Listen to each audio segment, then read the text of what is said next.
Hello and welcome to episode 263 of the Casual Try Hard podcast. I'm Brian. And I'm James. And we're going to try not to get too distracted. And we're going to get through these cards this week. And so we're going to talk about blue through the multicolored stuff. Yep. Of, what's it called? Of Murders of Karlov Manor. That we are. We started last week. I had a couple rants that I wanted to get out of the way, so we did that. And then we did white last week. So we're going to finish out the other four colors, talk about the multicolored stuff. I didn't find anything super interesting in the artifacts. I mean, we can mention the land cycle, but I don't think the lands are that interesting, so I didn't think they were worth specifically discussing. Yeah. All right. So you want to reach out to us on social media, Facebook, Discord, X. All those links are in the description. Even email. You can get a hold of us and say, hey. Absolutely. Hit us up. Let us know what you think about the show. Let us know if you got any show ideas.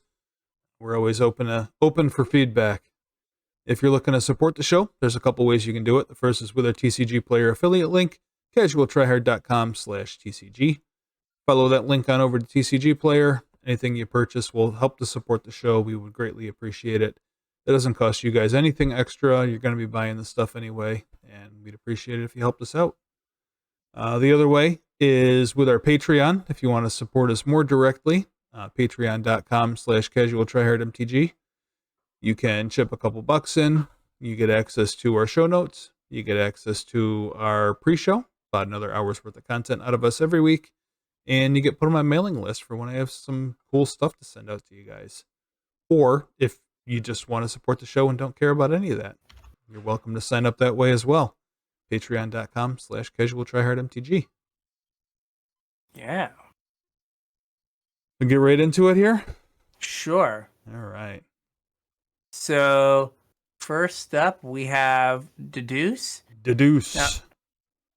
Now this and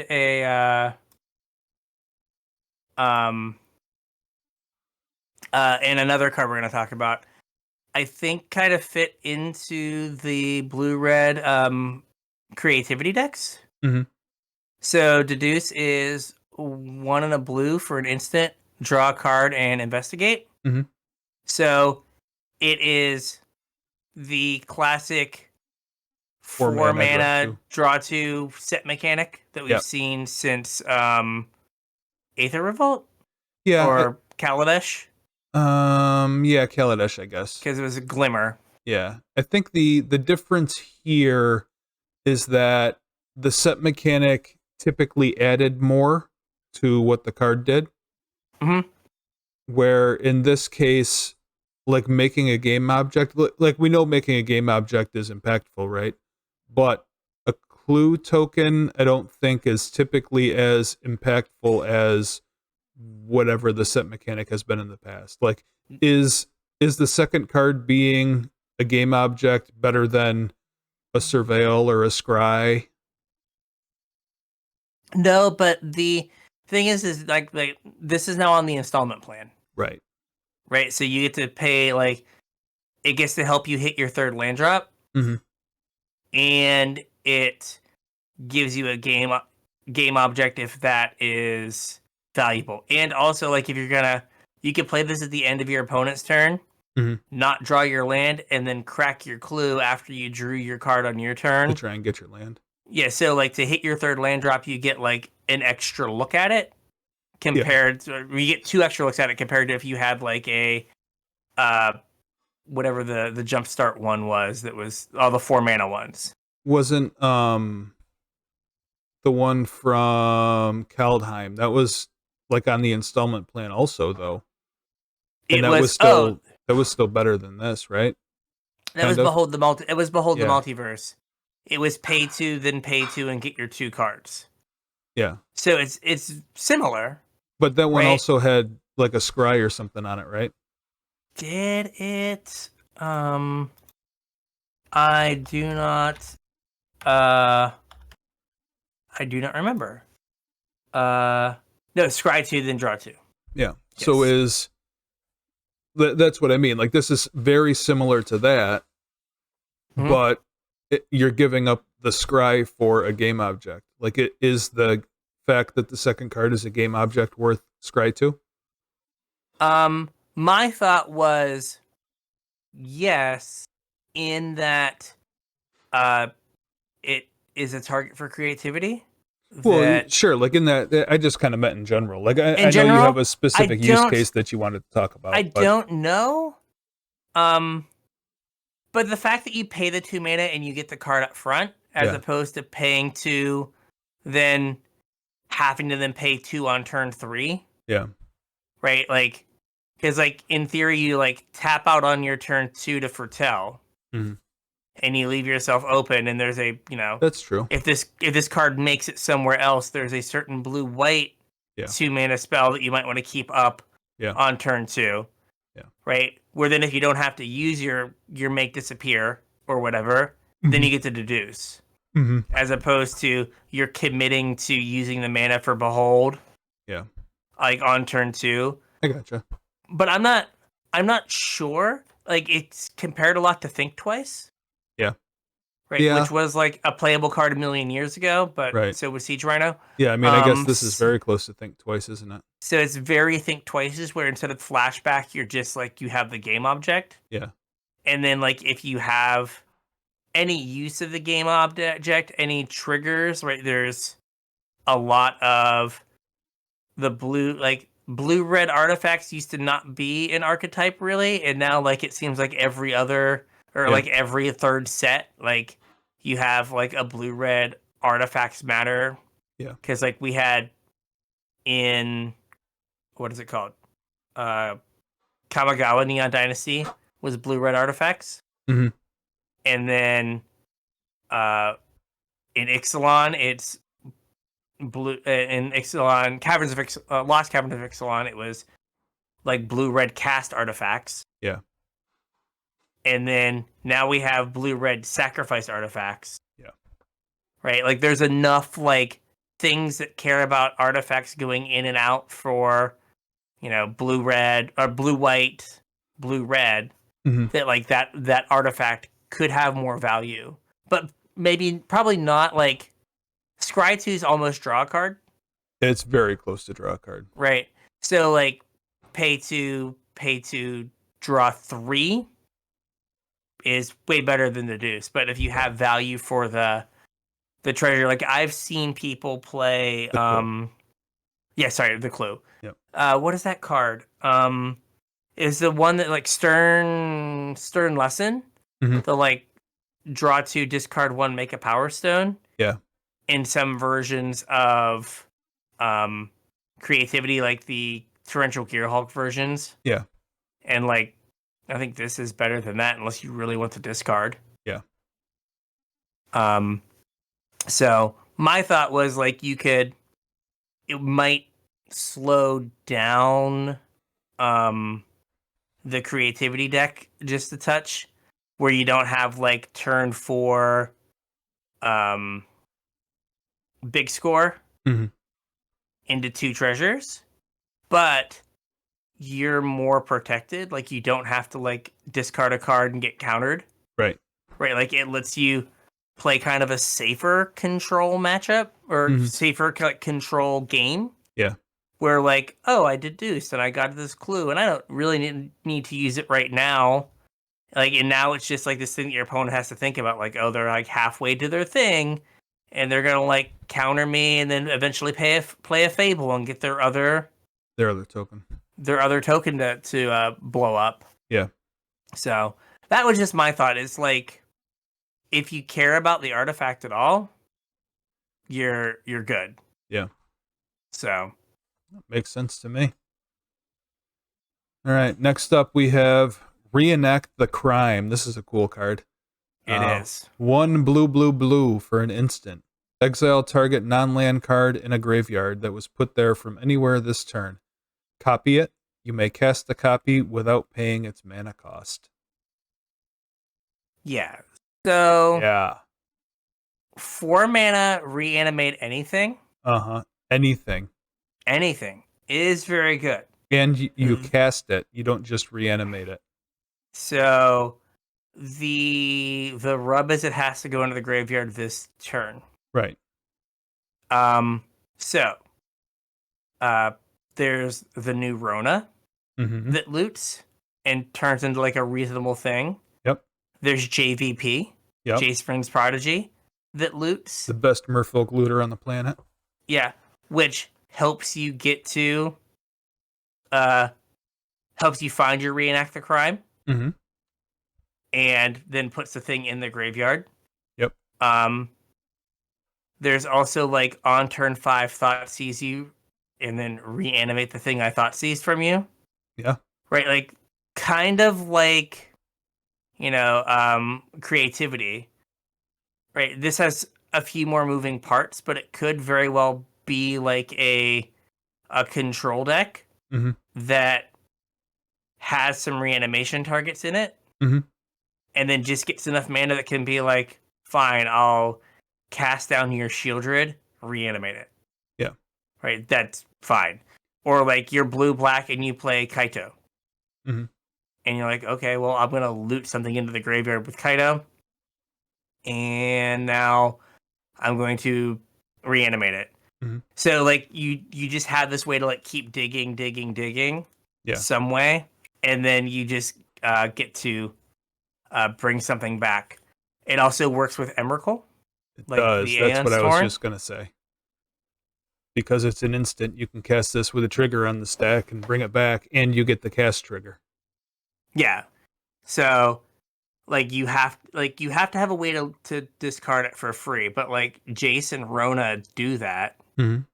And you also have if you're playing Jace and Rona, that means you're playing a bunch of legends, Right. which then turns on like a thing like Mox Amber. Mm-hmm. So now you can like get ahead. Yep. Or like, what if you were playing like even a even more like kind of reasonable deck of you have like Rafine, Mm-hmm. right? And now you're just like, well, Rafine's gonna discard stuff anyway for free. Yeah. And then I have reenact the crime to get back big dumb thing that I put in the graveyard. Yeah. Target thing that wins the game. Yeah, or like Inti. Mm-hmm. Inti discards cards. Yep. Or I mean, realistically, Fable. Like this is just kind of busted with Fable, right? Absolutely. You like play Fable, you discard 2 things, and then you have a way to get an extra mana with your Goblin token. Mm-hmm. Like that's pretty good. I mean, it is awkward if you discard the thing and then don't draw reenact the crime, but Right. like I feel that like the deck is probably like a reasonable control deck that just like has reenact the crime and some things to get back. Yeah, I mean, I think there's definitely 2 ways to play this card. You can either play it in a straight reanimation shell, or you can play it as just a control deck, and this is your win con or whatever. You just use whatever your opponent's idiot is against them. Yeah, or like imagine you like it's like turn 6 and they cast Teferi or whatever, and you're like make disappear, Mhm. and then reenact the crime because it's put into the graveyard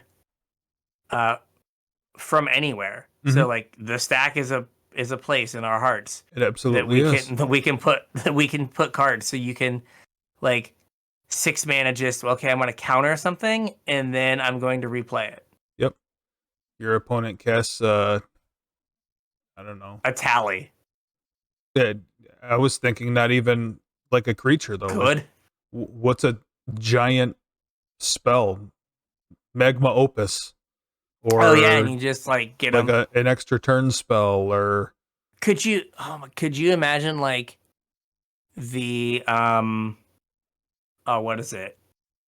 Oh gosh. I can't think of it.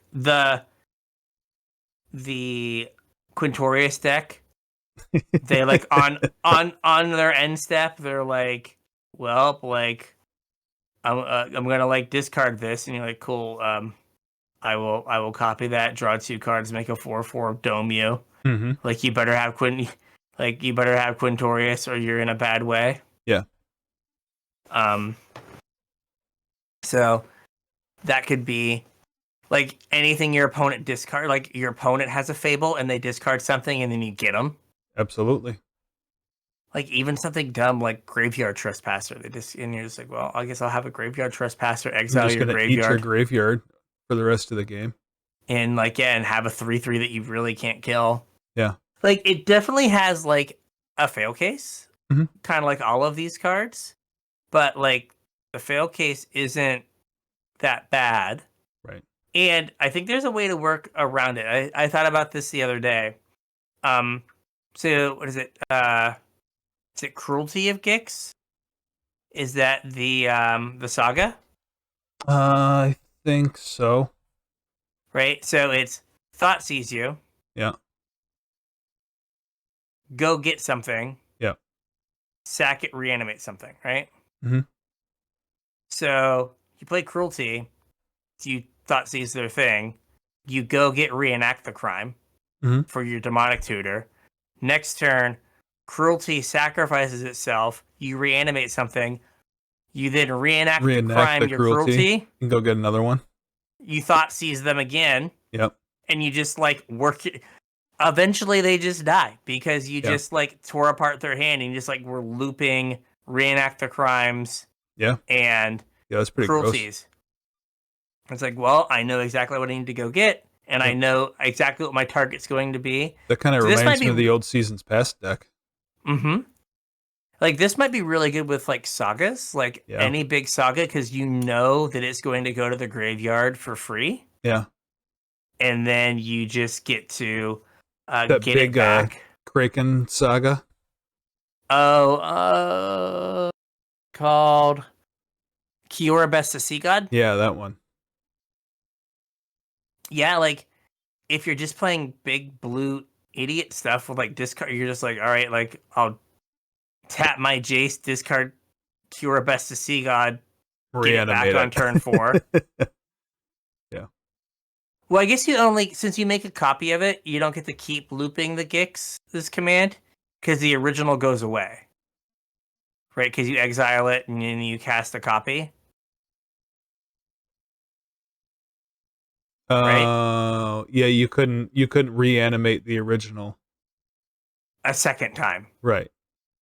But like, it's probably still good enough that you've Thought Sees them twice. Right. And then demonic so like, then you just go get, well, on the next one you just go get another Gix's command. Oh yeah, there you go. And then you just play it, and then you go get, you just kind of run through them. Mm-hmm. So like, you just have to like not die, which I think blue and black pretty can good like safely not die. Yeah. And it's like, all right. And then there's it's too expensive. I was gonna say there's the Risen Reef, the Restless Reef, but it costs too much money that mills cards. Yeah. Like attack mill them. What about in like, this is probably just like a meme deck, but like rogues? Mm-hmm. Where you're like attacking and milling them. You're milling for value instead of to mill them. Yeah, and then like you just have this, and like if you hit a thing, yeah, you're just like, okay, I'll get that one. Yep. Like, that's pretty okay. Mm-hmm. I mean, it does have a fail case, but it's not that terrible. And like, we keep putting cycling on like the dumbest things. Yeah. I mean, even something dumb like, what is it, Boon of the Wishgiver? Mm-hmm. Oh, like, yeah. Cycle for 1, or any of the like cycle for 1 creatures from Ikoria. Oh, no, we're going about this all wrong. You don't copy your opponent's Magma Opus. You copy your Magma Opus when you discard it to make a treasure. Yeah. I mean, that costs... You have to have 5 mana to do that. No. Oh, yeah, because you only get 1 back, yeah. Yeah, you get 2. But, like, you know, this, the Cyclers... So you play it alongside Gear Hulk, too. You just play it alongside, Gear Hulk. Yeah. And you just get to do, you just put it in that deck. That used to be a deck, Gear Hulk and Magma Opus. You play against it every so often. Yeah. Now, but like I mean, there's got to be yeah, like random red mythic that costs 11 mana to play alongside it too. Like okay, any just number of them that just win the game if you hit 11 mana. yeah, and then you just have because I mean even like uh blood token Mm-hmm. discard Yep. is not like the end of the world. Like it costs 5, Yeah. right? Like at that point, you're just building your own 5 mana uh your own 5 mana reanimation spell, Mm-hmm. which isn't great, but it's not like the end of the world. Like Boon of the Wishgiver, you draw a card for the cycle, Mm-hmm. and then you exile it. You've netted yourself 5 cards for 5 mana. Yeah. Like that's probably fine. Like not terrible. Found some But gas yeah, to do it again. you just like rebuild. Yep. So like I feel like there's a lot that you could do with it, like either combined with like cycling Mm-hmm. or combined with like cheap discard outlets, like again the free ones, Rona and Jace. While fragile, like still are probably fine. Yeah. Any like cost reducer to get this down to like blue, blue, blue. Mm-hmm. Or sorry, yeah, or just blue, blue, blue. There you go, 3 blues. Is fine as well. Like it seems like as I saw someone say, it's either busted or unplayable. Right. There's like no middle ground on this card. Like it's either gonna be all you do or it's gonna be unplayable. Mm-hmm. But I think it's probably leaning more towards playable. Not that like I don't think we're gonna get like Troll of Causa Dooms anymore, like the 1 mana like Yeah. cyclers. Like I think they learned the lesson between Ikoria and Lord of the Rings that like they probably can't do that. Mm-hmm. But there's a lot of like we're gonna get blood tokens again. We're gonna get like other knockoff tokens Yeah. that are gonna do something similar. So I think that like this card is just one of those that's gonna be like relevant for a while. All It's right, cool. Has a lot of use cases. it does. So here's another like I'm an artifact, but not an artifact. Please creativity me. And this is Case of the Flitched Falcon. So when the case enters the battlefield, investigate. So blue, investigate. So the overall transaction is 3 mana for a card, which isn't great. Right. Then to solve, you have to control 3 or more artifacts. If you're like in an artifact heavy deck, there's like the blue-red artifact decks. Mm-hmm. Like this could be fine, and like you could very easily solve it, Mm-hmm. like early in the game. And then when it's solved, you can pay 2 and a blue and sacrifice it and put 4+1/+1 counters on target non-creature artifact. And it becomes a 0/0 bird creature with flying in addition to its other types. Like it's almost trivial to be like this into like Darksteel Citadel, any other artifact, Mm-hmm. and then it's solved on turn 2. Yeah. And then like making a 4/4 flying indestructible Darksteel Citadel probably gets the job done. Yeah. I mean, it's a little bit more mana investment than we typically have for that effect. Mm-hmm. Like Ensoul is 2 mana. The bad Tezzeret's one's 3 mana. The one that is from Lost Caverns is 3, but it has like Discover 3 on it if it gets blown up. Yeah.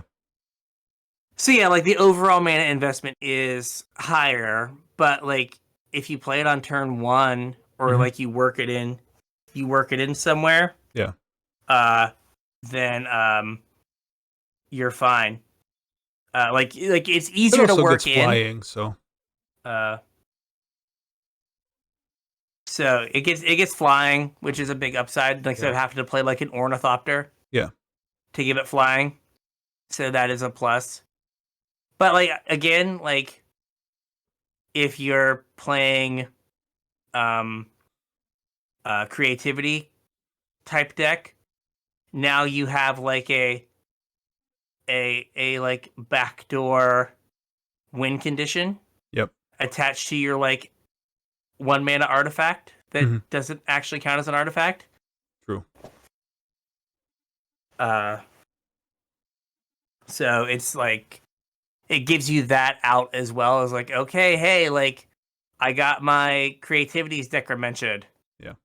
Or whatever. Okay, I guess we're on the like beatdown plan with this 4/4 clue token or whatever. Yeah. So. All right, moving on to black. All right. We have Barbed Servitor. 3 and a black for a 1/1 construct. It's an artifact creature. It has indestructible. When Barbed Servitor enters the battlefield, suspect it. So it gains menace and can't block. Whenever it deals combat damage to a player, you draw a card and lose a life. And whenever it's dealt damage, your opponent loses that much life. I thought this was kind of a cool card for 2 reasons. Number 1, this is a mana cheaper than we typically get this kind of card for. Like Brash Taunter or Stuffy Doll. I think those are both 5 mana. I guess Boros Reckoner was cheaper, but also like kind of harder to cast. But this also has like a Bob effect built into it. Like your opponent doesn't want to block the thing because it's not gonna die, and then whatever they block with is gonna hit them harder than this would have. But if it connects, you just get an extra card every turn. It's like Toski. Yeah. I think this is better than Tusky. Well, maybe not, because Tusky like cares about all your creatures. All your creatures. It's like when you would play your Toski on 4 and then get to attack with it on 5. Yeah. This is kind of the same thing. It's hard to block. Yeah. The problem with it is modern Magic design. Mm-hmm. Like how good is indestructible? Right. When you have Everything Leyline exiles. Binding and a million things that exile, like, hey, it's an uncommon black removal spell. It exiles because it costs 4 mana. It's like, oh, sick. Right, so like I think that's its biggest thing is like, but like, you know, Toski was a few years ago, but there were still times where like a Toski would get down and like get in a couple hits. Do some work, yeah. Yeah. And the fact that like, you know, if they block it, they just get domed. Mm-hmm. Is a big game. Or you hold it back and they can't really attack you, otherwise they get domed. Well, he's suspected. Yeah. So he can't block. You could unsuspect it. Yeah, but that's I don't harder know, like, to do. It's way harder to do. Like the cards that unsuspect are just like, I'm limited material. Yeah. But like, you know, it does give you a way to like all those, you know, decks that are like Star of Extinction, kill you with Brash Taunter kind of thing. Now have like an extra thing to do that with. Yeah. So, or like Chandra. Yep. Deal a bunch of damage to it or whatever. Yep. But it is interesting. Yeah, but it's just hard. I think that Hour of Devastation it loses indestructible. Do they? I think. Maybe you're right. Am I right? All creatures lose indestructible until end of turn. Yeah, okay, so that doesn't work. Burn down the house. Yep. Sure. Burn down the house. Right. So yeah, it is an interesting little card. I don't know if it's good enough just because of how much exile removal there is now. Like, again, I've brought this up before.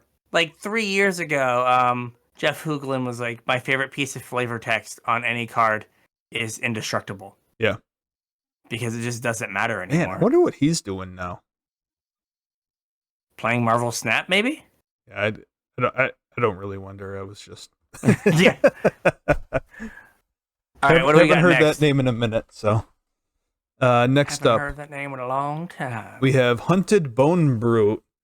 2 and a black for a 6/2 skeleton beast with menace. When it enters the battlefield, target opponent creates 2/1/1 white dog creature tokens. Oh, that's flavorful because they want the bones, huh? Mm-hmm. And then when Hunted Bone Brute dies, each opponent loses 3 life, and you can disguise for 1 and a black. So, we have now Rotting Regisaur, Pugnacious Hammer Skull. Yep. And I kind of think Hunted Bone Brute, even with the downside, might be better than Pugilist. No, what was the 6/4 that had menace, but you could like your opponent could make you draw a card to untap it? Yeah, wasn't it the Pugilist?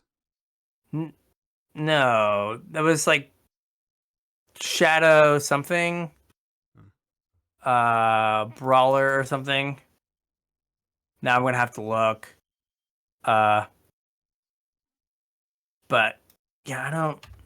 But like that card, like there was many times where you'd like be in a game and you'd be like, "Oh, I should be able to like win this game." Yeah. And then they would like have you draw cards and like your thing just healing damage. Shakedown heavy. Shakedown heavy, yeah. Yeah.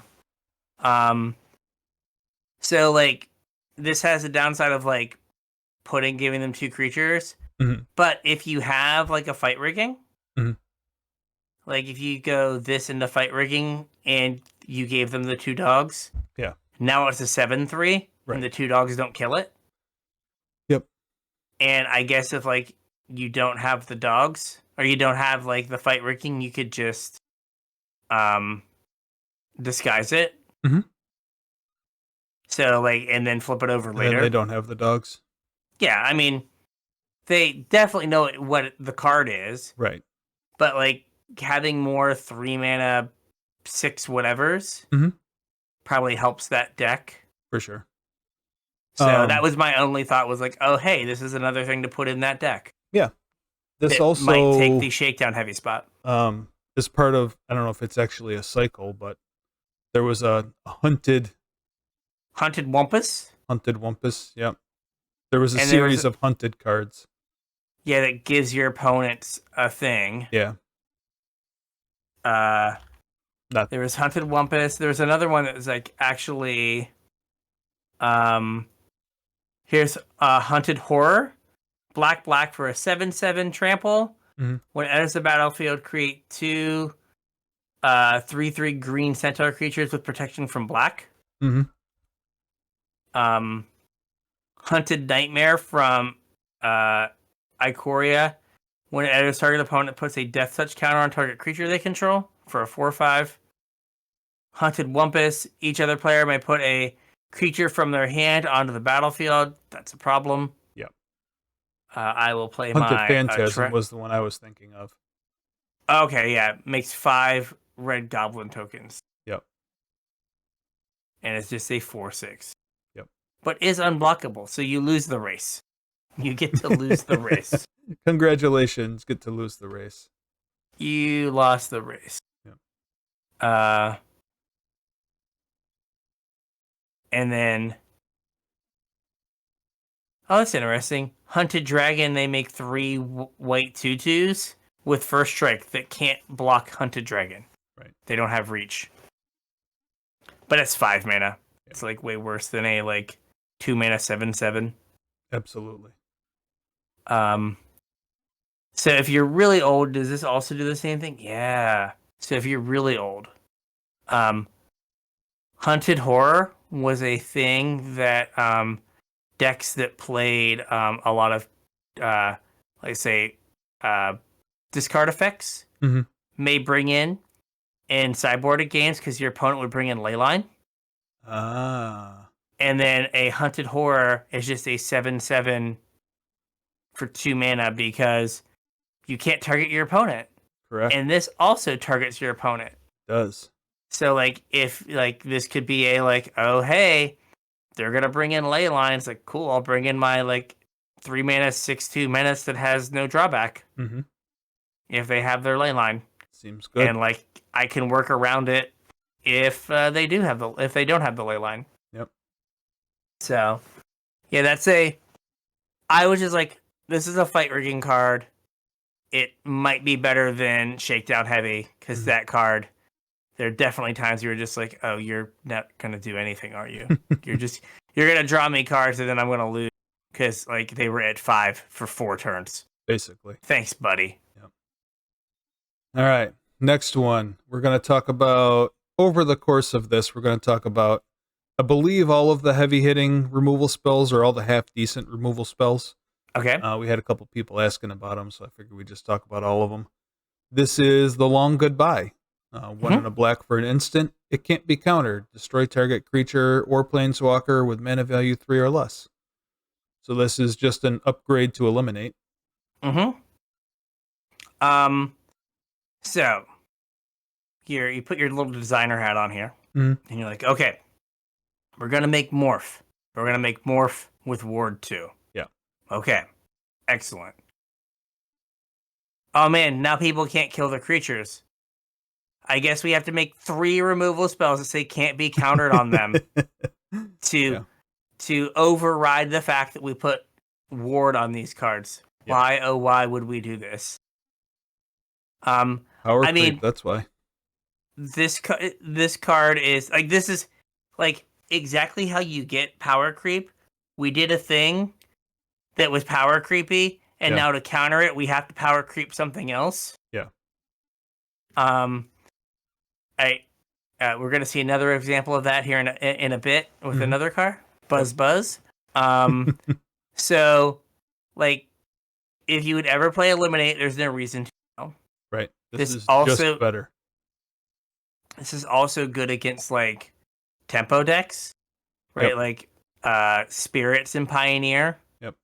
Right? Like other than Rattle Chains, like most of their shtick is like, I'm going to like go flyer into Curious Obsession, hold up Geistlight Snare that only costs 1 mana. No, you're not. This doesn't stop Spell Queller though. It does, because Spell Queller doesn't counter. Right. It's just, but like all of their like soft permission, you're just like, no, like that doesn't matter. Like because like a lot of times those decks are like a creature, and like a Curious Obsession, and if you kill the creature, then they're just like they can't do anything. No, this doesn't stop hexproof though, right? Because hexproof makes it an illegal target. It doesn't counter the spell, whereas ward counters the spell if you don't pay the cost. Yes, that's an important distinction. Yeah. Also, like this is pretty good against Amalia. It is. Yep. Not that her ward is that prohibitive, but it's pretty good there. Yep. All right. The next one we have here. Outrageous Robbery.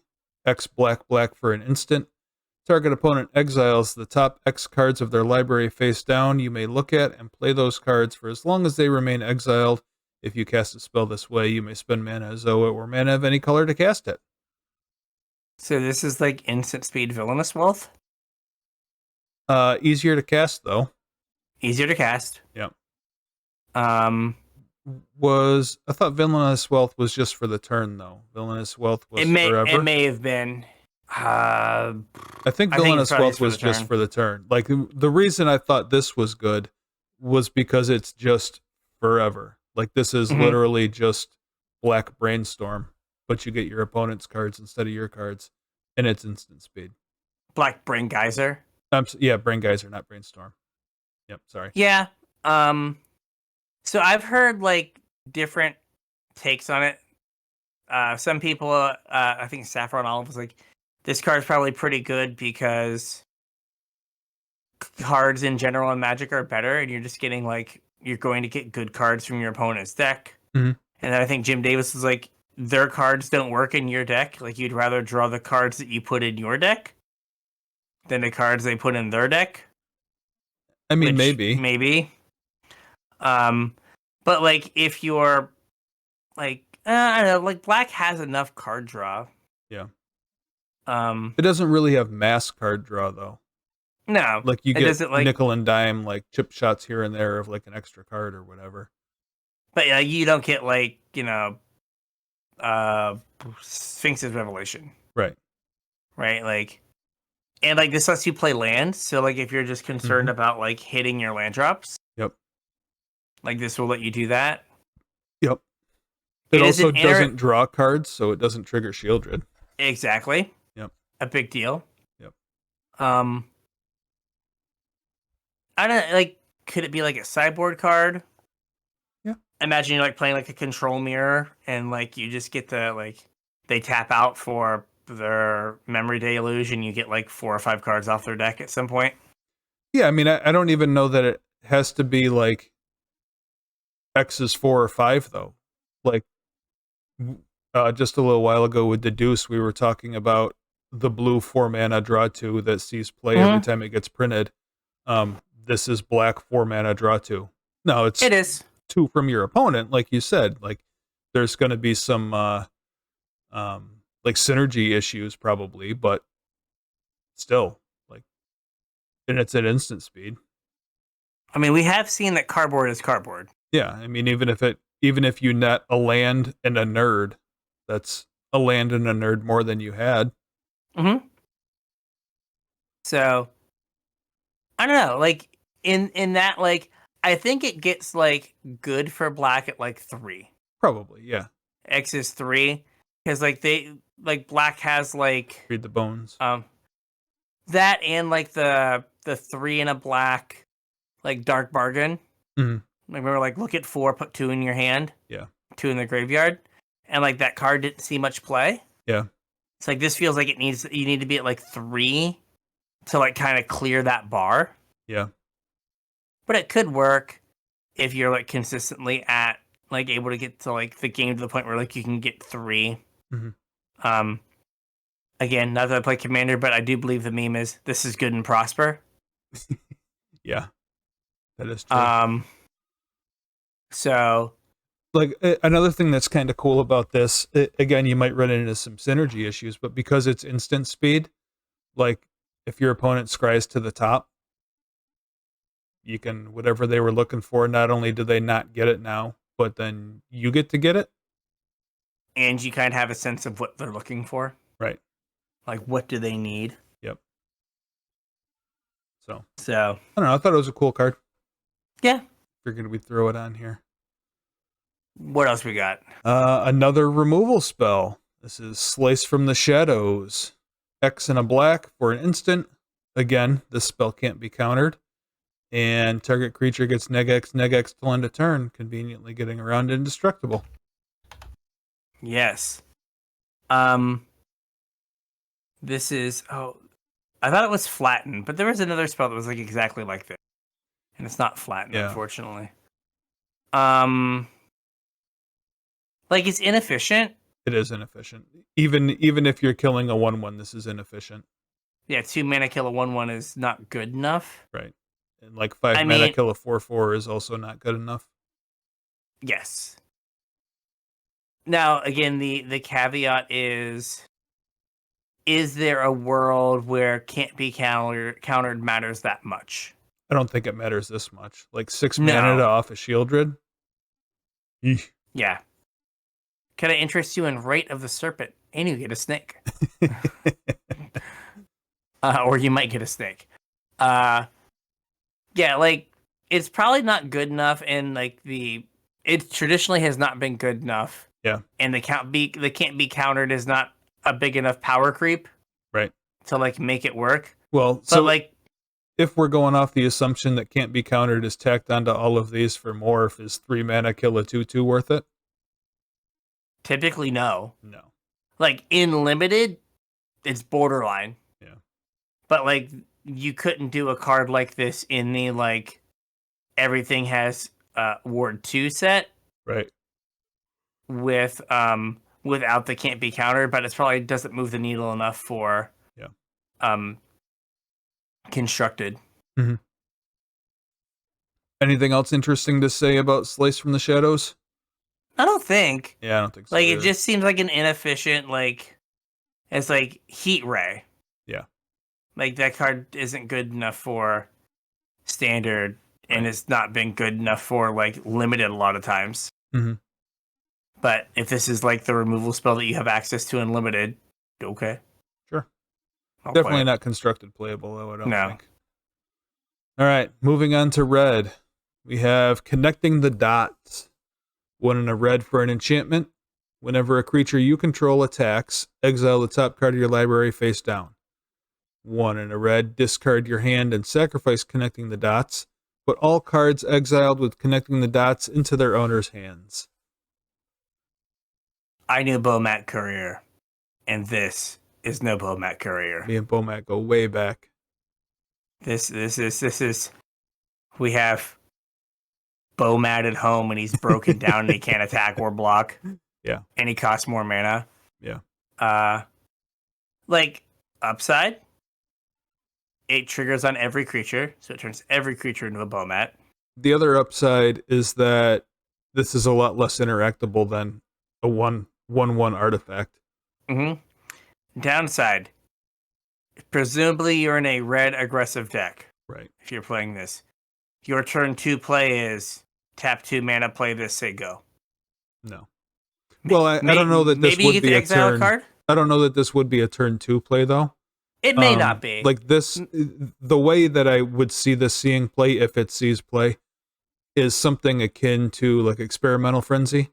Mm-hmm. When you play it on turn 4 or 5, when you've run out of gas, you do a big Alpha Strike, put a bunch of cards face down under this, and then you get to pop it and regas. Where it might only be like on the board for like a turn. Yeah. But then it has the like awkward, your opponent casts a 4-mana Wrath. Right.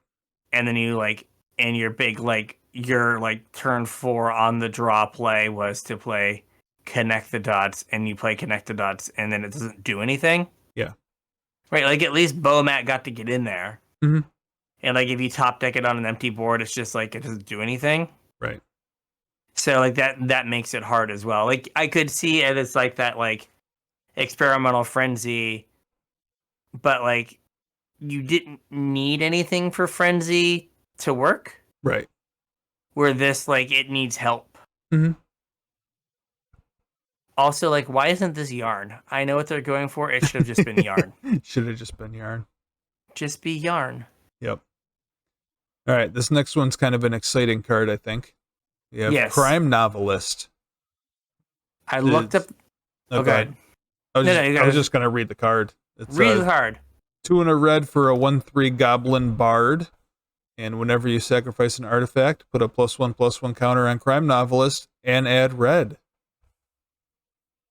So, I'm sure you've all heard this combos with automation module. Mm-hmm. So if you have a sack outlet, Crime Novelist, and automation module, you get an infinitely large Crime Novelist, mm-hmm. which can then attack or be flung at your leisure. When you're done, you have a red mana floating, so you could... Was it Thud was just a red mana? Oh, yeah. You could Thud someone. Yep. Also, if you have a way to ping your opponent when someone dies, or when something dies. For sure. Any number of friends of Mayhem Devil could make that happen. Yep. And it makes it basically turns all your treasures into the Goldspan Dragon treasures. Yep. It kind of in a roundabout way reduces the cost of your investigates by 1, or by cracking your clues by 1. Yeah, backwards, but yeah. Yeah, backwards. You get 1 back. Yeah. It's an interesting card because of all the little weird combo things it can do. Mm-hmm. And I think it's just generically also good. Yeah. And even something as dumb as what is the 4-mana 2/2 with Magecraft whenever you cast a spell, make a treasure? I don't remember. Anyway, that guy, right? That gives you a way you can turn through your deck, generate extra mana. That is Stormkiln Artist. Oh yeah. And he gets bigger for the number of artifacts on the board, right? Mm-hmm. Yep. So that gives you extra mana. So if you're playing the red draw spells, right? You can just cast these, get some mana. Yep. Make my Crime Novelist bigger. Yep. Kind of go off. I think that like we'll probably see people trying the automation module thing. I think it takes too many steps. Yeah. Right, because you need a thing to feed the artifacts to. Yep. You need a thing to like deal damage or something. I guess like if you have a clear board, like you just crime novelist, get it big and attack. Mhm. But you don't like you need some way to like you still need like a sack outlet and like we don't get a lot of like uninteractable like Right. 0 mana sack outlets. Yeah. I mean, I guess like Nantuko Husk and you just make 2 infinitely large creatures. Yeah. Well, I Yeah. guess the Nantuko Husk would technically be 2x infinity 2x compared to our infinity. crime novelist. Is lowly But 1x infinity. we're lowly 1x infinity. But yeah, like that's the most like direct like combo, and I always just feel like a card like this it's like, oh, like wait 2 years and like And it'll there'll be just a break better in one. half. Or there'll either be a better one and we'll be like, oh, remember our crime novel? Yeah. Or they'll like, get bored and they'll like print like, Viscera Seer plus Blood Artist on the same card. Yeah. You know what I mean? They'll Yeah. be like, oh, well, You might as well just give them both halves. Don't have sack to work as scry hard. 1, when a creature dies, you Yeah. gain a life. You're like, just like, why is this 2 cards smushed together? Yeah. Well, we were starting to run out of ideas. So we Yeah. just like, We threw them all in a instead of hat, and those were the 2 we pulled out. instead of making double-sided cards, we just put all the text from the double-sided card Onto on one card. Yeah. Amazing. So, up next, we have Demand Answers, 1 on a red for an instant. As an additional cost to cast this spell, sacrifice an artifact or discard a card. Draw 2 cards. Mm-hmm. This is strictly better Thrill of Discovery. It is. Which was strictly better Tormenting Voice. This is some percentage of Deadly Dispute. Yep. Because it sacks artifacts. It doesn't give you 1 back, but it sacks artifacts. But then it's also just gotten out of being Thrilling Discovery / Tormenting Voice. Mm-hmm. Right? Like, it's just a card that's going to see a bunch of play, I think. Yep, me too. Right? Yeah, I mean, I don't think there's a ton to say about it. It's just there's not a ton. It's good just like card that's going to see play. Yeah, it's one of those like, hey, Tormenting Voice was good for like 5 years. Yep. Well, it was good for like 4 years, and then they were like, here in Wilds of Eldraine, not Throne of Eldraine. Yeah. I present you Thrilling Discovery. Yeah. And then 4 years later, they were like, well, that was a fun run. It needs to do more. Yep. So it's just like, yep, like this is like the next evolution. The next one will cost like a mana. Probably. And have Uncounterable on it or something. Yep. Next up, we have Frantic Scapegoat. This art is amazing. Mm-hmm. Single red mana for a 1/1 goat with haste. When it ETBs, you suspect it. Whenever 1 or more other creatures enter the battlefield under your control, if Frantic Scapegoat is suspected, you may suspect one of the other creatures. If you do, Frantic Scapegoat is no longer suspected. He is like a Raging Goblin. But with menace? But with menace. Yeah. Is this... And you don't... is this aggressive enough to see play in a mono red deck? It's hard because there are so many like 2-power 1-drops or like pseudo 2-power 1-drops, like a Fervent Champion. But they don't have haste. Well, Fervent Champion does, but like the 2-power guys don't have haste for the most part. They don't. And like the evasion is good. Yeah. And I think being 2-power matters more over a longer game than a shorter game. Mm-hmm. Like if your opponent's only gonna get to turn 4, the difference between having a 1 mana thing that connected on turn 1 and a 2 mana thing that connected on turn, or a 2 power thing that connected on turn 2 is smaller. Yeah. I mean, this will probably get in longer. Yeah, because it has menace. Mm-hmm. I mean, also, like, this plays really well with, like, Monstrous Rage. Mm-hmm. Right, because then it ends up being bigger Right. after you do it as well. Right. It also lets you, like, whatever your 2-drop is, lets you give that menace. Mm-hmm. Like, that might be more important. Like, Yeah.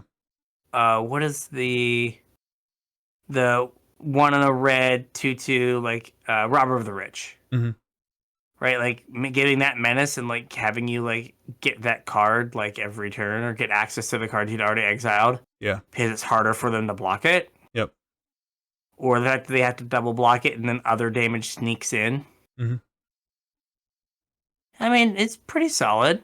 Yeah. And, like, the fact that you don't have to do it, like, if you have, like, a creature that you don't care about, like, if you go, like, Frantic Scapegoat into, like, Burning Tree Emissary, Right. you can, like, ignore it, and then the next thing you play off the Burning Tree Emissary mana, you can then, like, Frantic Scapegoat and, like, give it Suspect if you want. Yep. So, yeah. I don't know, like, I feel like there's so many decks that are built around, like, Prowess and, like, Swift Spear.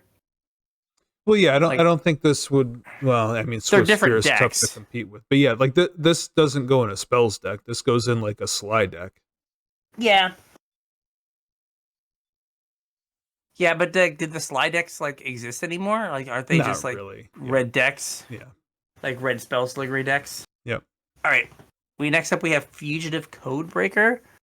So this is 1 on a red for a 2/1 Prowess Haste with Disguise 2 and a red.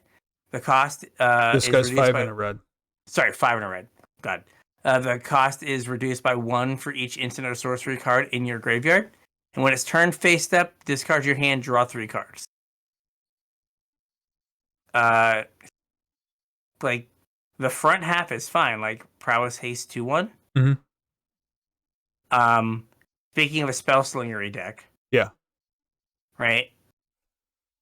Like, is this better than Bedlam Reveler? Well, I don't know if it's better. I think it's probably as good. Like, this gets haste, so you get to crack in with it right away. And has the fail case of costing 2 mana on turn 2. Right. Whereas Bedlam Reveler, like, if things are going bad, you might not even cast it. Yeah, this at least goes on the battlefield. Yeah.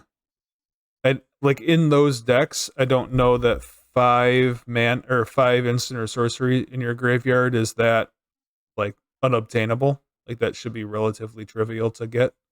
Yeah. So this is, if you did it all at once, a 3 mana 2/1 that drew you 3 cards with Prowess and Haste. 4 mana 2/1. 3 mana. Oh, you're right. Yep, 4 mana. Yeah, so it's 3 to put down, 1 to put one red to pick it. So, like, 3 in a red. Yeah. 2/1 that draws 3 cards. Yep.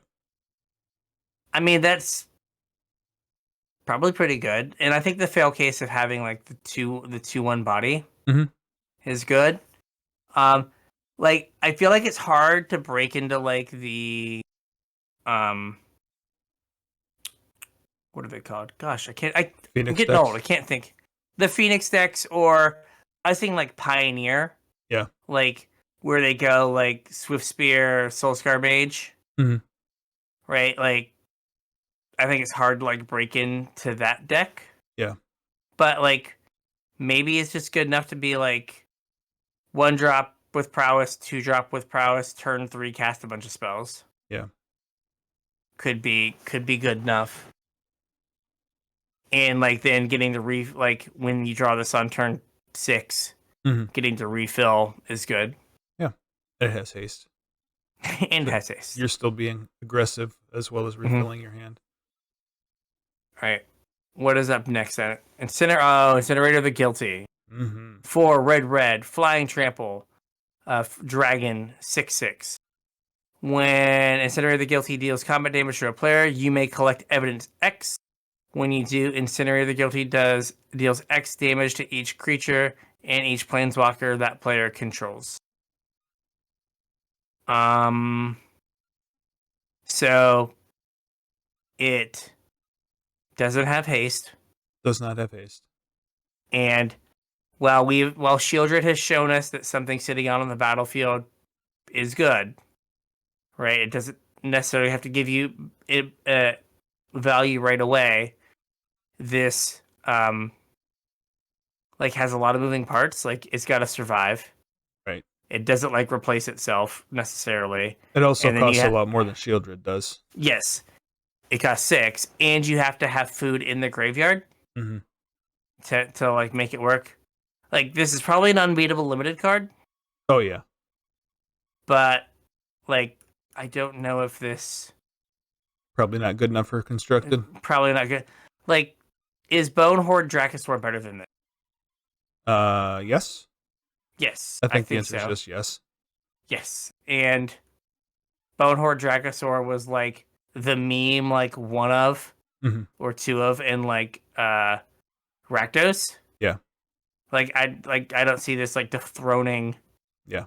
Bonehorde Dracosaur. I agree. The fact that it might just be a 6/6 flying trample for 6 and not do anything else. Right. That's not good enough. Is a problem, right? 4 red 6/6 flying trample, that's an uncommon. Yeah. That doesn't get played. That is true.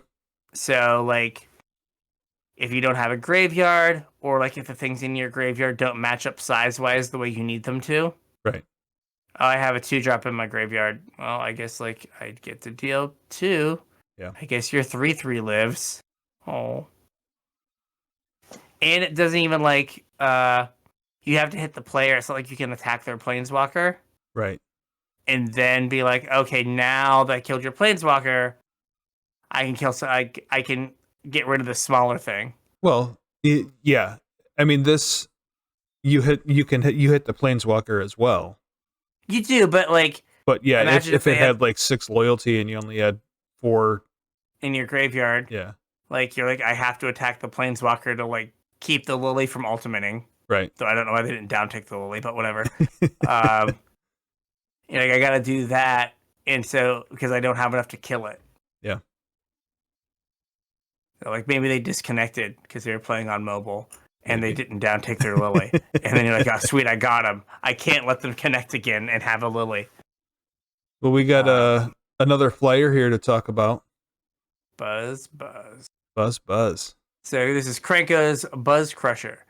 2 red for a 4/4 flying artifact creature with flying and trample. Yep. Flample. When Krenko's Buzz Crusher enters the battlefield, for each player, destroy up to 1 non-basic land that player controls. For each land destroyed this way, its controller may search their library for a basic land and put it on the battlefield tapped and shuffle. This card is missing one very important word. Can I say what the word is? Sure. The word is target.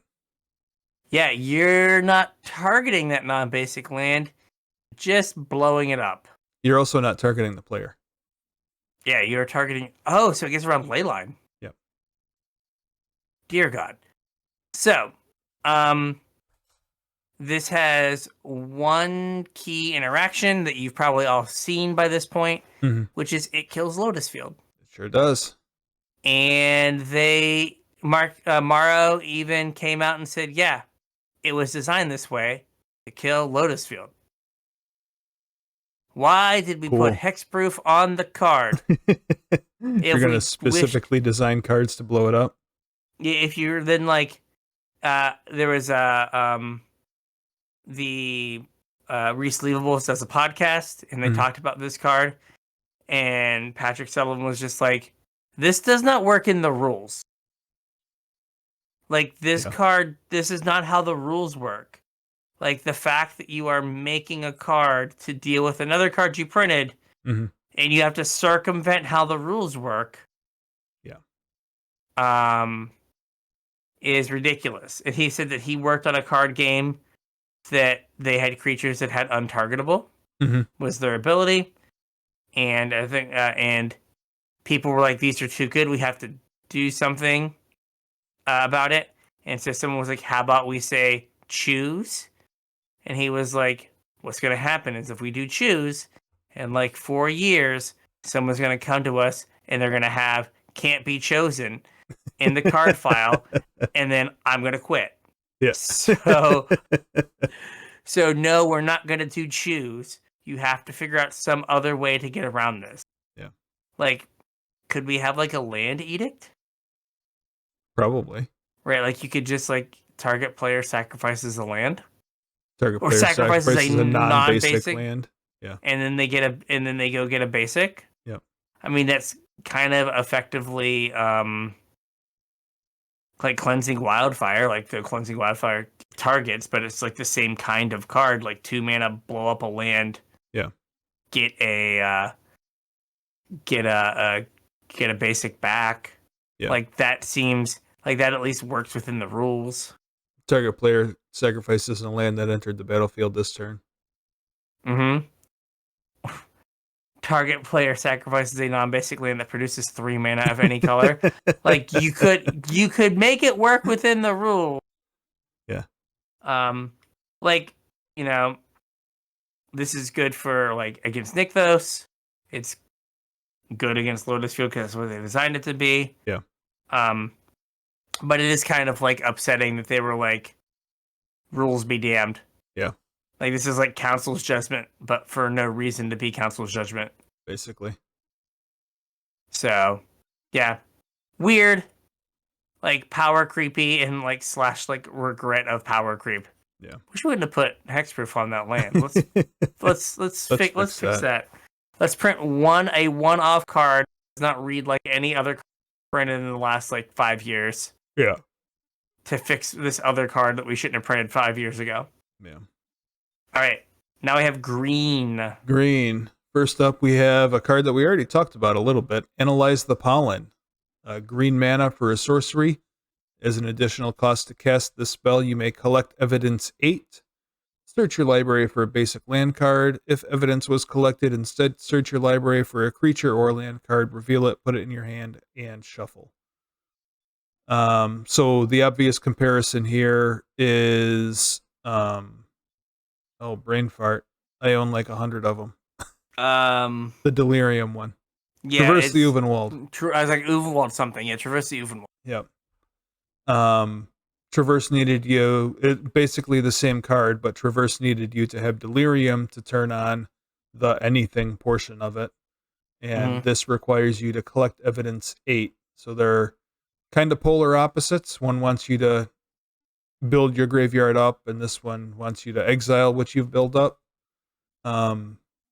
Which one do you think's better? I think it depends, which is kind of a terrible cop-out answer. So, like the 1 mana cyclers from Lord of the Rings and like Street Wraith, give you a way to easily get to 8. Yep. Right?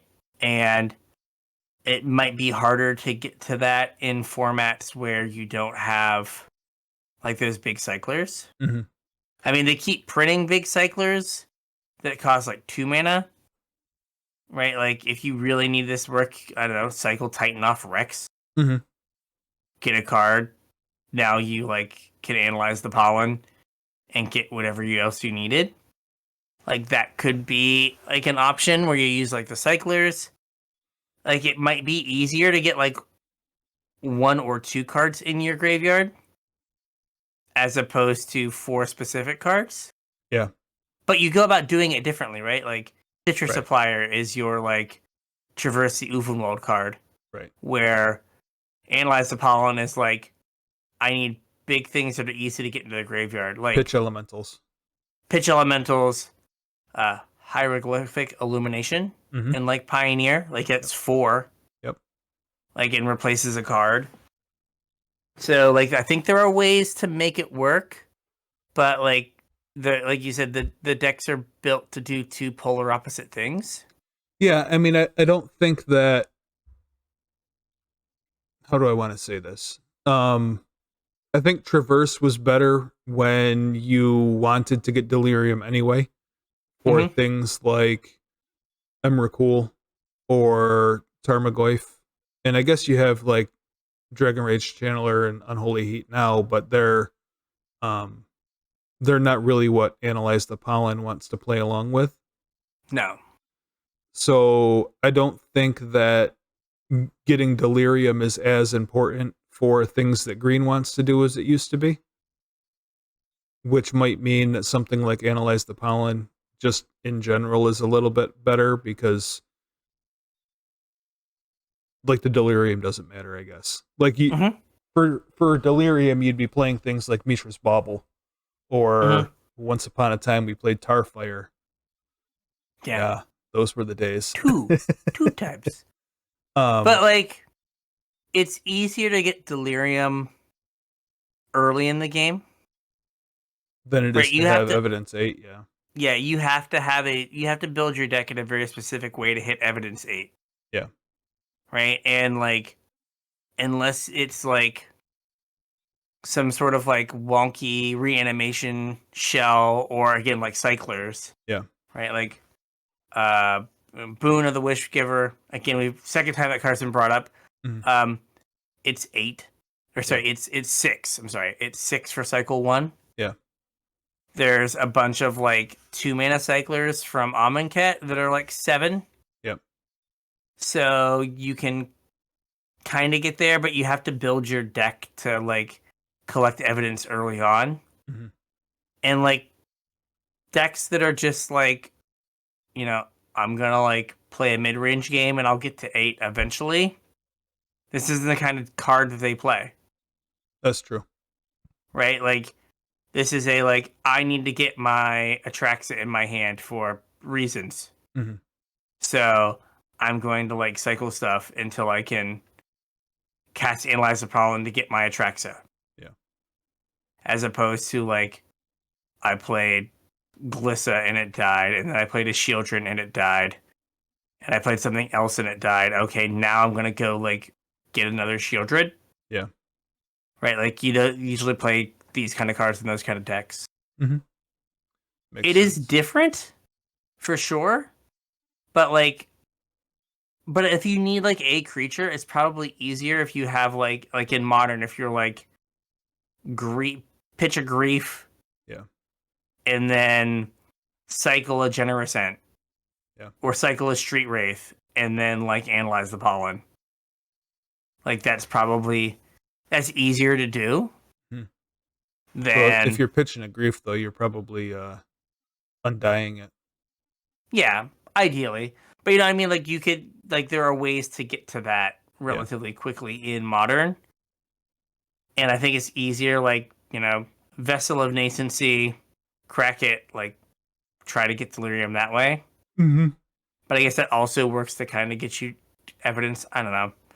But it just seems harder, like, it seems harder to get Delirium consistently than it would be to get 8 if you built your deck to get to 8 things in the grave, 8 Yeah. mana cost in the graveyard. This kind of plays nicely with Delve cards though, Mm-hmm. Because they're all really big. because they're all really big. Yeah, like I mean, you cut not that people play Murderous Cut anymore, but Murderous Cut's 5 and like realistically costs 1. Mm-hmm. But, like, then you're in this awkward situation where you, like, have, like, if you had fetch lands, Mhm. that you had zeros that you could take out. Yeah, But like if you're taking out cards with mana value, you're just yeah. I mean, making Analyze the Pollen you don't harder. want to delve a 6 away to. Exactly. Yeah. All right, moving on. We have Pick Your Poison. This is Mm-hmm. a green mana for a sorcery, and it's modal. This is choose one. Each opponent sacrifices an artifact. Each opponent sacrifices an enchantment. Each opponent sacrifices a creature with flying. Pick your poison. Rest in peace, Merit Lage. That's right. I mean, this is like the It's most sorcery efficient. speed, though. It's the most efficient version of this of this kind of effect. Yeah, I mean, typically this kind of effect isn't sacrifice. It's not. The It's like green target. modal enchantment flyer artifact thing typically Mhm. isn't like an edict effect. Yeah. But like, imagine like you were playing like Dredge. Like, is Mhm. this better than like Fragmentize? Right? Like, Yeah. usually they have like one enchantment you need to get rid of, or Yeah. one artifact, or we have a creature with flying, but like, Right. right, like as like a green, or like you're playing Greasefang. Right? Would you rather have this over like a 2 mana remove a graveyard hate piece? Yeah. I mean, probably. So like I think it, like as a sideboard card, it's really efficient. Hmm. Where you're just like, I need to get rid of this piece of hate, Yeah. and then have enough mana left over to like do my thing, and you're willing to like pay the price on it being a sorcery. Hmm. Um, and like I don't know when the sack a creature with flying will come up, but like when you get to get your opponent's Atraxa, Yeah. you'll feel really good. Really good. You're like, oh, we did it. This has been the best day. Yep. But yeah, like I think as a sideboard card, it probably has legs. Okay. The next one we have is Undergrowth Recon. 1 green for an enchantment. At the beginning of your upkeep, return target land card from your graveyard to the battlefield tapped. That's Mm-hmm. it. So it's kind of a Crucible of Worlds, but it lets you play an extra land instead of using that as your land for the turn. It's slower. Like it has to make it through an entire turn cycle. Right. Yeah, but a lot of times Crucible did anyway. Yeah. Yeah, like you play it on 3, and then like you want to get your fetch land pack on 4 or whatever. Yeah. I mean, the fact that it's tapped like makes it worse with fetch lands.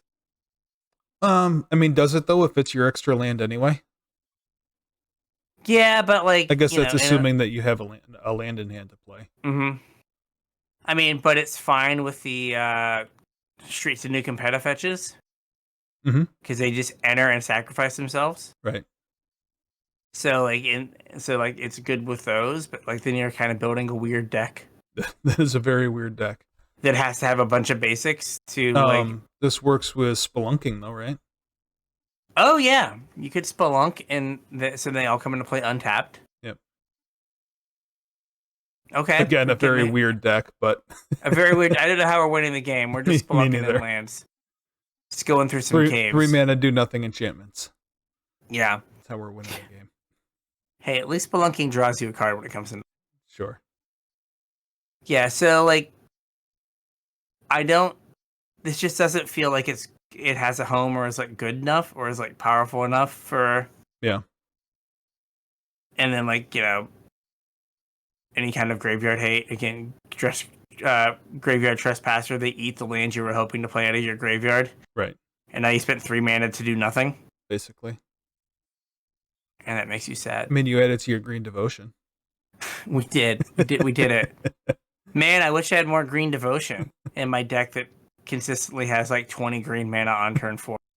I really wish I had more green pips. All right. Why am I not playing Leyline of the Guild Pact if I wanted more green pips? See, you could have had Leyline of the Guild Pact. Could have, yeah. All right, multicolored. We got 3 more cards to do. We have Drag the Canal. Again, another I'm a creature but not a creature for Transmogrify and other like such shenanigans. I know the Jund list for Transmogrify, you get to like occasionally accelerate yourself with like the channel 1/1 and get to do the thing on turn 3. But like, I don't know, I think there's some benefit to being a combo deck that is Grixis. Yeah. Where you get to Thoughtseize and have counter spells. As time has told us multiple times. Yes. Having blue in your combo deck that has to resolve a 4 mana spell, right, probably is helpful. Yep. And then this just like gives you a body. And if somehow something died this turn in your blue black X deck,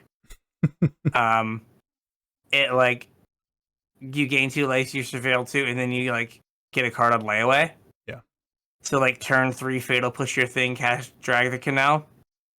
Seems decent. That is a pretty good turn. Yeah.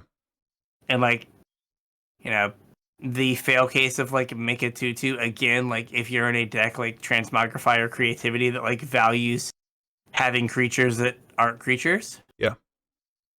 Is a pretty good place to be. And like, I don't know, flash it in, block your Fable token or something. Mm-hmm. Like it's not, the 2/2 is not 0 if you don't have the other parts of it activated. Right. Right. You just be like, okay, I guess I have a flash 2/2. Mm-hmm. For 2 Which mana, isn't that's pretty awful. good. Yeah, Actually, which Flash isn't awful. 2/2 is above rate. Yeah, like they're usually like 2/1s. Yeah. Or I guess we have the Resolute Reinforcements. It's like it's like a flash 2/1/1s. Yeah. Which is, build your own 2/2.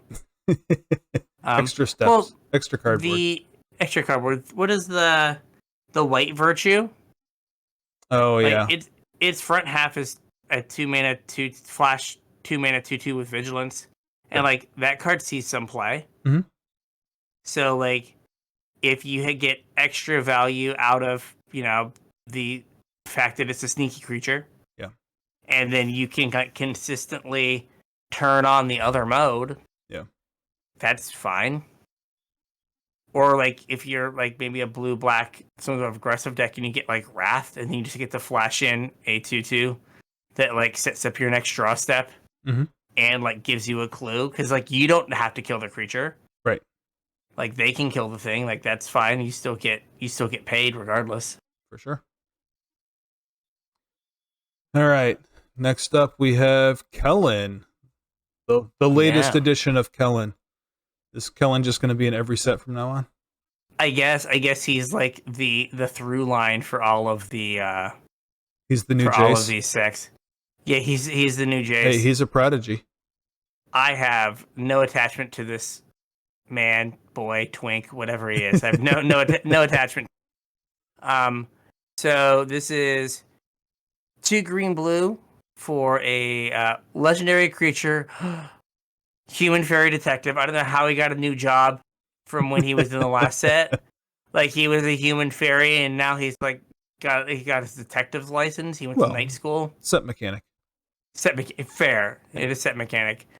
So flying vigilance. Whenever Kellen, Inquisitor Prodigy attacks, destroy up to 1 target artifact. If you control that permanent, draw a card. Mm-hmm. So it's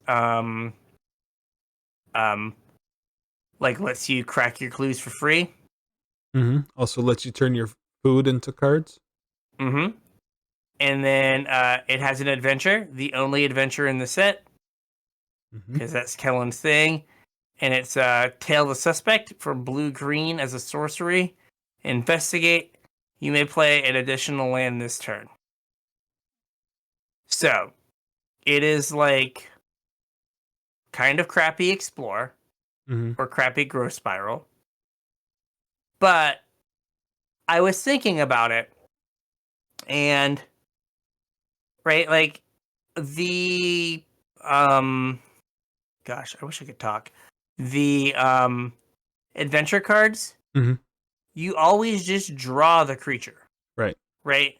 So like it doesn't draw you a card to find you a land. It draws you a card that's a 4 mana 3/4 flying vigilance. Well, I mean, it also draws you a card at some later point. Yes, with the token. Yeah, it's like it's what was that 2 blue green, draw 2 cards, put a land on the battlefield. It was like a common. Solve the equation? No. That something to something. Yeah. The Strixhaven one, right? Yes. Yeah.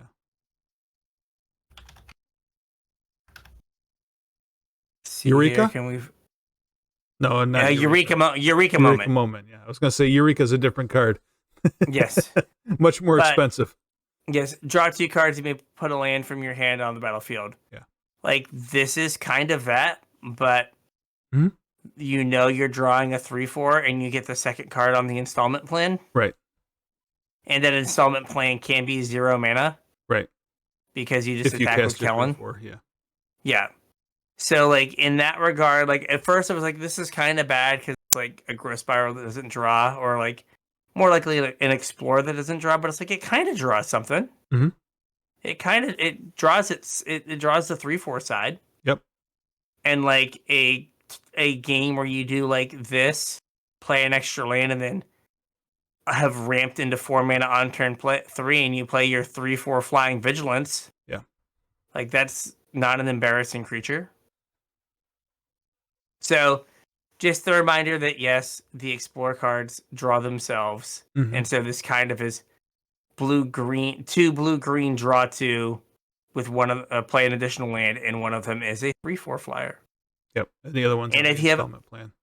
Yeah, and if you have any way to like generate artifacts, mm-hmm. like then this just becomes a card advantage engine as well. Yeah, I mean this also builds your crime novelist up and gives you mana. Yeah. And just like, you know, if him and Dad get together, Dad's making foods, he's sacking the foods and drawing cards. That's right. Num num. And some like magical not Oko's not banned land. Like Timeless? Yeah, like Timeless. You're just jamming these guys in Timeless. Yep. So yeah, this is interesting. Yeah, but yeah, cool. I think you just have to like remember that, you know, Tail the Suspect is drawing you a bunch of cards. What was the name of that TV show from way back when? Sliders? Sliders? Is Kellen like just... Yeah, wasn't that where the guy was stuck like traveling between universes? Quantum Leap? Quantum Leap, that's the one. Sliders. I googled Sliders. I got pictures of tiny hamburgers. I think Sliders was something along the same Sliders lines, TV shows. TV show. I vaguely remember this. A group of travelers, as they use a wormhole to slide between different parallel universes. So yeah, like it could be that. Maybe we know where we got the Omen Paths storyline from. Yeah, we found Someone really liked the Jerry O'Connell TV show Sliders back in the day. Yeah. Sliders is the one I was thinking of, but Quantum Leap was probably the more correct reference. Perhaps the I don't know. This had 5 seasons. I watched 0 of them, but as I say, perhaps Quantum Leap was more culturally relevant. But he's just dipping through, saying hey, solving problems. Yep, that thread or causing them in each little world he goes to. The thread that connects everything. Yeah, I mean, how long until we get to play Oops All Kellens? I mean, you're probably close already. This is the 3rd version of Kellen, right? Mm-hmm. So he was red, white. Yep. Then red, and then white, green. Mm-hmm.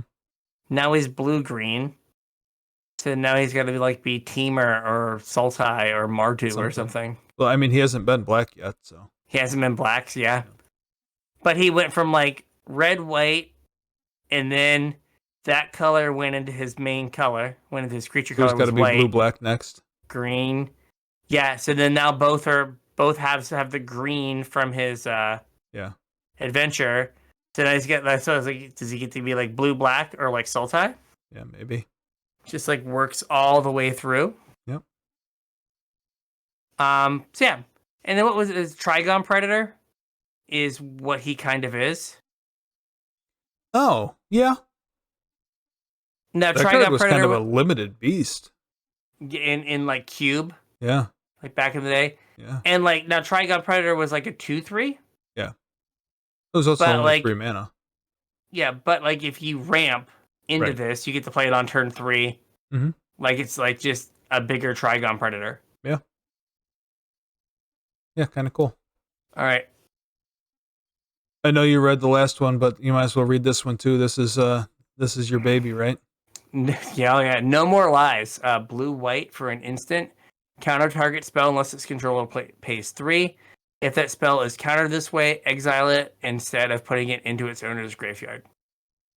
So, many years ago, you could play around conditional removal. Mm-hmm. But as the game has printed more powerful 1, 2, 3, and 4 drops, it's condensed when you have to like make your plays. Right. Right? No more can you be like, well, I'll wait till I hit 6 mana to play my 3 drop, because you did. Right. Either your control opponent has like put you in the dirt with a Teferi, Mm-hmm. or your like tempo player has just killed you. Right? So like No More Lies is effectively blue-white counter target spell Pretty for most ranges of like modern Magic. Mm-hmm. And like when it becomes not relevant anymore, it doesn't matter because your opponent is so unbelievably far ahead of you Right.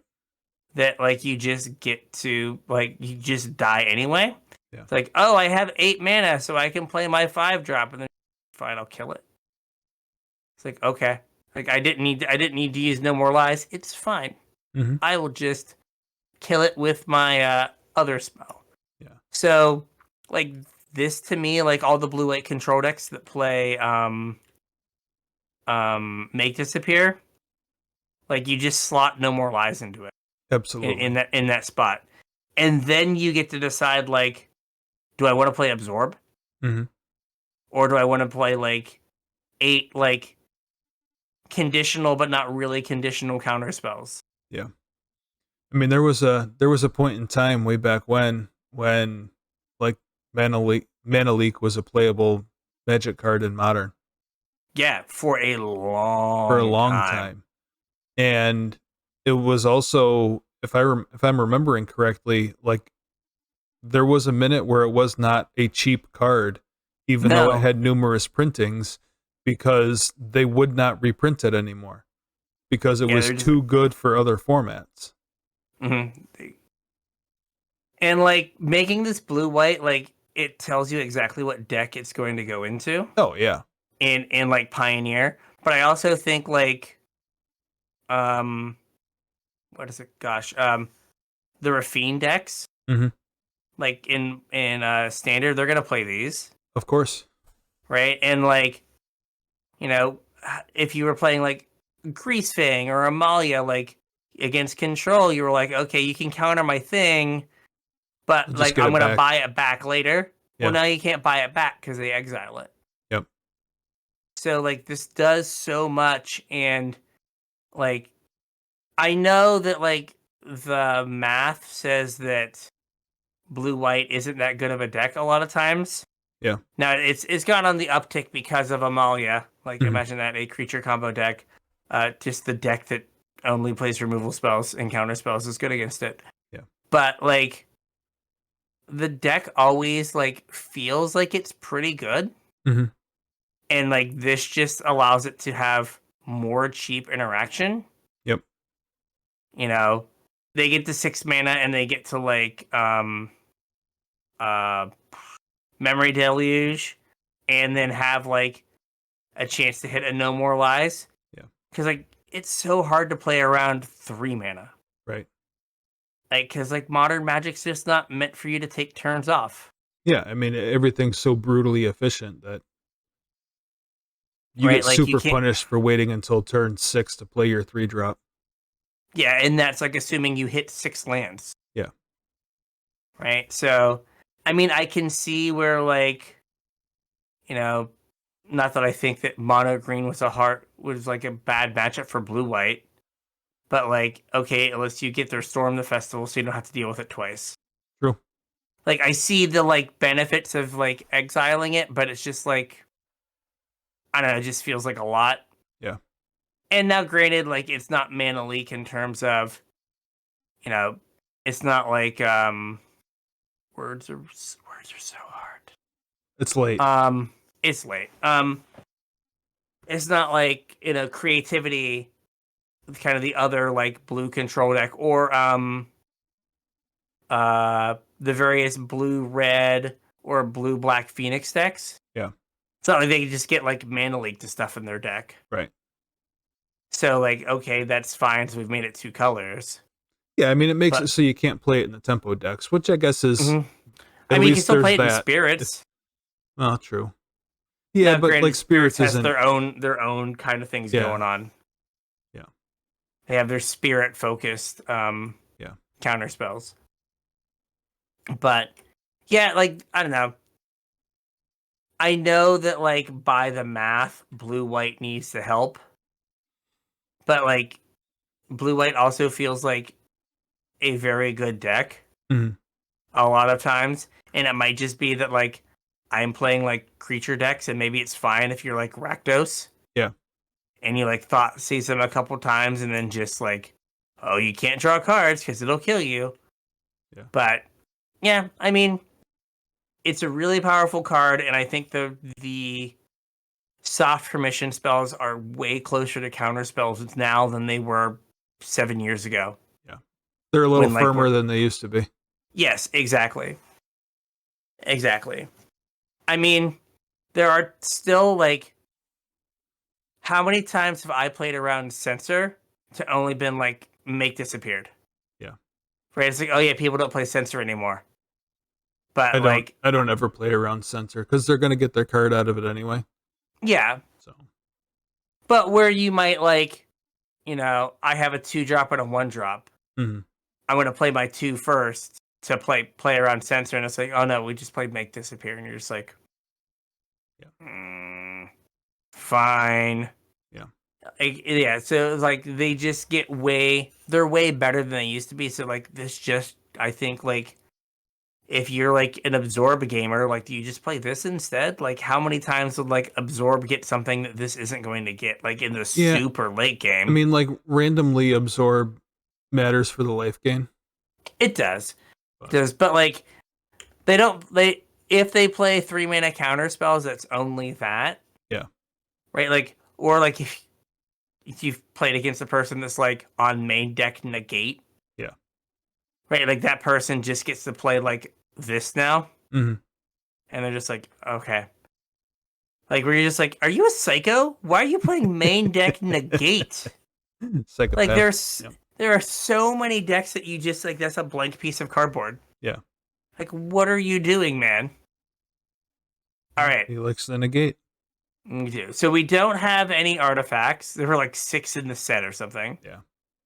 We do have the Surveil lands, which are the temples on like steroids. Yeah, I mean, they're definitely better than the temples in every regard. I don't think there's any reason to play a temple over one of these. No. Other than we have all 10 temples and we don't have all 10 of these. No, I think we have all 10 of these. Do we? They did all 10. Oh. All in this set they did? Yeah. Oh, okay. It's modern magic. We have to yeah, I guess they did. Okay, there is no reason to play a temple anymore. So these have land types and they enter the battlefield and surveil 1. Yeah. So I mean, there is some argument, like if you're a combo deck that doesn't care about the graveyard, maybe a temple is better in like Pioneer because you can't fetch these. Yeah. And like, oh, I don't want to put my like combo piece in the graveyard. That's Okay. like super corner case. Well, then you leave it on top. Fair. But like, so I was watching Bryant Cook play Lotus Field with like 3 Temples of Mystery. Yeah. Right, and like, oh, I have a Leer on top. Well, I don't want my Leer in the graveyard, though I can win with it in the graveyard. I'd rather have it on the bottom, maybe. Yeah. Okay. But so maybe there are corner cases, but probably not. You probably just want these. The upside, I was watching Aspiring Spike goes through all of his, like every set, like he does a big PowerPoint. And he brought up that maybe like these become like one-ofs in modern decks. Because you can fetch into Surveil. So now your fetch land is like gets you a free Surveil. Yeah. Where like having the extra shock land or whatever you would play in that spot Yeah. doesn't get you that extra value, so you can like work in where you need the surveil. Mhm. These were like lands I like. It was like they would never print these. I was like, oh man, imagine like in Dredge, you just get to, like, put a free card in the graveyard, turn one. Like, oh, that's like super good. Yeah. Right. Turn one, fetch, surveil, like throw a Stinkweed Imp in the graveyard, and you're just like, yeah, we did it. You're doing it.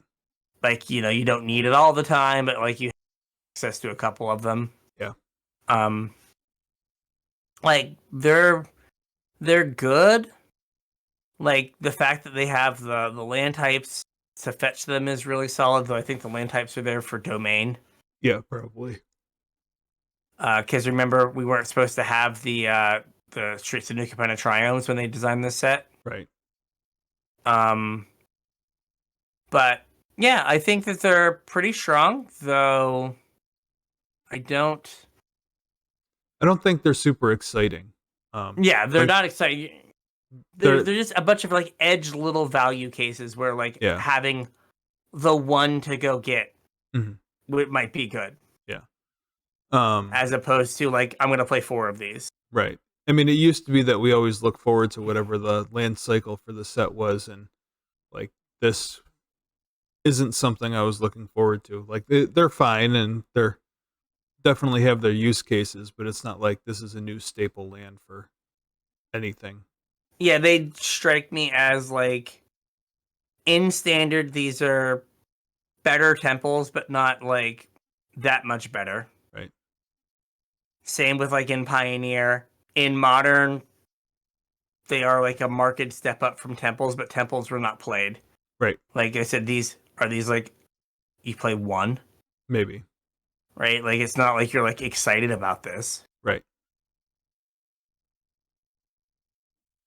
So, yeah, I also think that like it's getting hard to design interesting dual lands. I think it's getting hard to design interesting, period.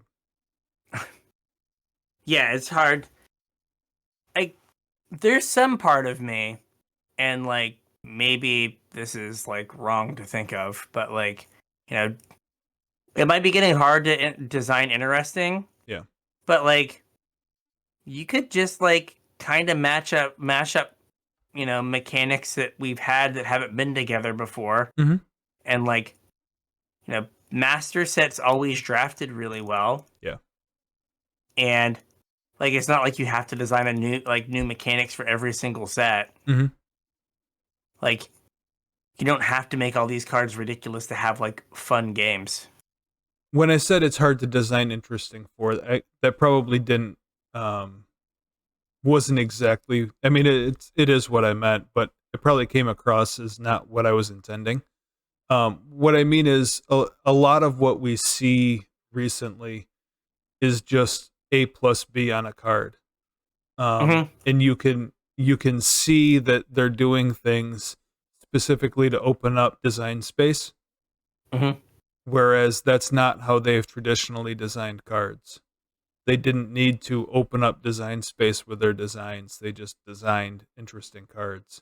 So I don't know if that's a effect of the game being 30 whatever years old now. Like maybe that's why they need to open up some design space, or if they've had enough turnover in R&D that maybe they don't have the talent that they used to, or I don't know. It kind of just seems like a theme that I've noticed. Yeah, like what I was trying to get at is like you can have a game that is interesting, and you don't have to try to reinvent the wheel. Yeah. Every single set, and be like, oh hey, like we need like you can recycle draft archetypes and just put like cards that effectively already exist in them, and still end up with like fun limited and fun standard environments. Yeah. Right? Like we did that for like 20 years and it was fine. Yeah. Right? Like we made new mechanics, but like, sometimes they weren't like super far out there. Yeah. Or they're like, riffs on old mechanics. And it wasn't like, well, we're going to throw these 3 mechanics on this card. Right. Hey, this has haste and prowess and knockoff morph. Yeah. And a cost reducing mechanic. And it's got to have an adventure because we haven't done that in a whole one set. Yeah. You know what I mean? Like, it's not that like you could very easily kind of like keep recycling old but good designs. And like, you know, oh hey, like this was a Thraben Inspector was white, but now Thraben Inspector is green or something, and like that's fine. Blue. Yeah, blue's probably better. Right? But like, you know, you don't have to just keep like, oh man, we need 5 new mechanics that are gonna do 5 new crazy things that are gonna all see play in standard. It's like, no, just like make a good set that like kind of feels like the card game you had made for years and years and years. Yeah.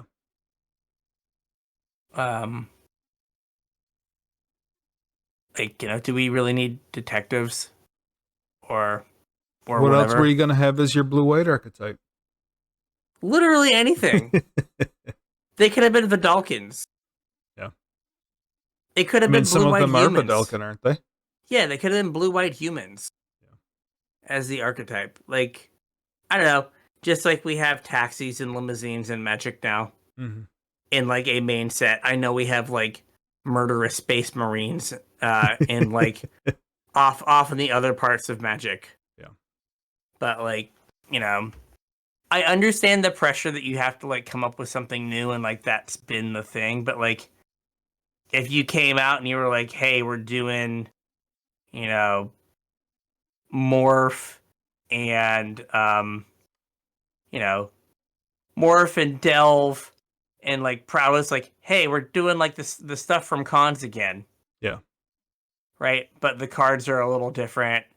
And like I think people would be like, okay, like I'm kind of in to see like this. Yeah. Right? You don't have to be like, oh well, like they're all different mechanics. You've never seen anything like this before. It's like, no, I can see the same mechanics. Right. You can just put them together a little differently. Yeah. Like, I don't know, you don't have to make like, you know, cards that break 3 formats. I say that, but like, okay, well, as we're going off on a little tangent real quick. So, I used to watch consistently, I would watch Thraben U. Mm-hmm. And like the Legacy people.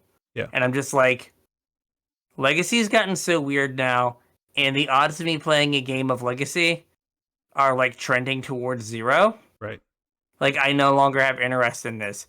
I now find myself watching like Jim Davis and Saffron. I've been watching Saffron Olive more for a while, but like people playing on Arena. Yeah.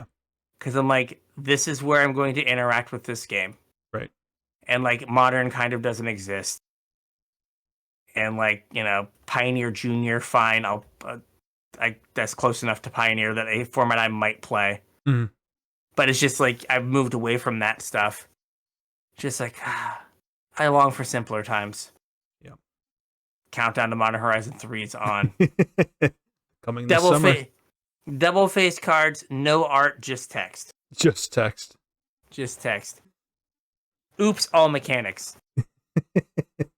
We finally found a way to make the wordiest card ever. We just removed the artwork from both sides. We did it. All right. So with all that, I think we got a show. We got a show. So if 2 hours worth of show. 2 hours, yes. Yeah. So if you want to reach out on social media, Facebook, Discord, Twitter, all that jazz, links are in the description. Yeah, make sure you hit us up. If you're looking to support the show, 2 ways you can do it. First is at CasualTryHard.com/TCG. That will send you to TCG Player where you can buy your singles and support the show at the same time. We would appreciate that. The second is Patreon.com/CasualTryHardMTG, where you can sign up and give us money every month. Help support the show you love, get access to a couple extra perks, and help us out. We'd appreciate it. All right. So with that, we'll catch you on the internet. We'll catch you on the